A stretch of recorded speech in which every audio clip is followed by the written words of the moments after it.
लघु पंचीकरण का तीसरा चौपाई का है। सदगुरु कहे स्वरूप जान, एटले तारू जन्म टल से प्रमाण, तारा जन्म मरणों कागल फाटे, सदगुरु वचने विश्वास राखे माठे। का है कि हे प्राणी, तू अपने स्वरूप को समझ, स्वरूप को जान। वास्तविक स्वरूप को जानने से ही तेरा जन्म मरण का जो सिलसिला है वो खत्म होगा। सदगुरु कैसे स्वरूप जान, एटले तारू जन्म टल से प्रमाण, और तेरे जन्म मरण का जो लेखा जोखा, जो ये सिलसिला चल पड़ा है, उसको अगर मेटना है तो हम सदगुरु की शरण में जा कर के उनके बताए हुए उस आत्मज्ञान को प्राप्त कर लेंगे और उस आत्मज्ञान के द्वारा अपने निज स्वरूप को, जो हमारा वास्तविक स्वरूप है, ये शरीर रूप है और हमारा आत्मा परमात्मा है, वो हमारा स्वरूप है, ये वास्तविकता है। और इस वास्तविकता से जो रूबरू हो गया, उसी का ये जन्म मरण का सिलसिला खत्म होता है।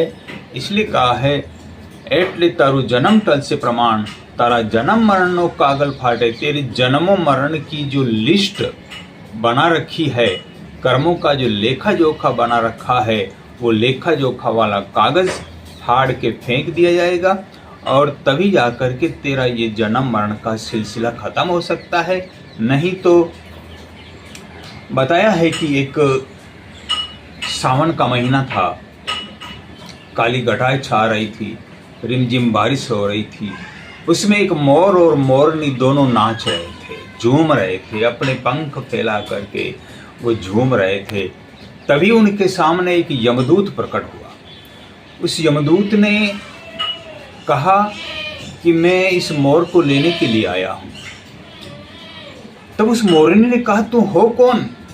बोले, मैं यमदूत हूँ और इस मोर को लेने के लिए आया हूँ और 5 मिनट में मैं वापस आ रहा हूँ, इस मोर को लेके जाऊँगा।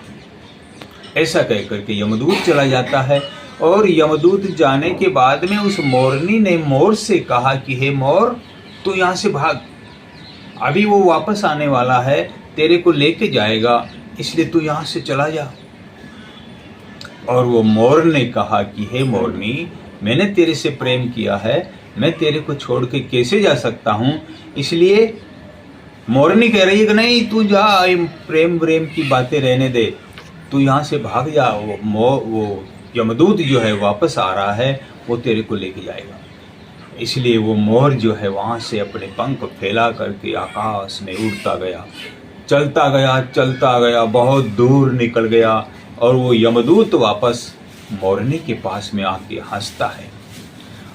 मोरनी ने कहा, तुम पहले आए थे तभी भी हंसे हो, अभी भी हंस रहे हो, तुम्हारे हंसने का क्या प्रयोजन है, क्या कारण है? तभी इस यमदूत ने कहा कि हे मोरनी, मैं पहले तो इसलिए हंसा कि ये मोर तेरे साथ में कितना मस्ती से नाच रहा था, उसे मौत का भय नहीं था। और अभी मेरे को हंसी इसलिए आ गई कि वो मोर बहुत दूर चला गया है, बहुत दूर निकल गया है, लेकिन वो जहाँ गया है वहीं पर उसकी मौत लिखी हुई है। इसलिए उसने मेरा काम आसान कर दिया है, इसलिए मुझे हंसी आ गई। इसलिए चाहे प्राणी धरती में घुस जाओ, चाहे वो लोहे की कोठी में बंद हो जाओ, लेकिन जो जन्मा है उसकी मृत्यु निश्चित है, और जिसकी मृत्यु निश्चित है उसका जन्म भी निश्चित है। इसलिए इस जन्म मृत्यु का जो दुख है, संताप है, इस दुख से निवृत्त अगर होना है तो फिर हमको आत्मज्ञान के मार्ग में आना पड़ेगा। और आत्मज्ञान जो अपना निज स्वरूप है, उस स्वरूप को जाने बगैर हम इस जन्म मरण के सिलसिले को नहीं तोड़ सकते हैं। इसलिए सदगुरु कहते हैं कि हे प्राणी, हे मानव, तुम अपने स्वरूप को जान। सदगुरु कहे स्वरूप जान, एटले तारू जन्म टल से प्रमाण, तारा जन्म मरणों कागल फाटे, सदगुरु वचने विश्वास राखे माठे। सदगुरु के वचनों में जिसको विश्वास है वो ही इस आत्मज्ञान को प्राप्त करके अपना कल्याण कर सकता है।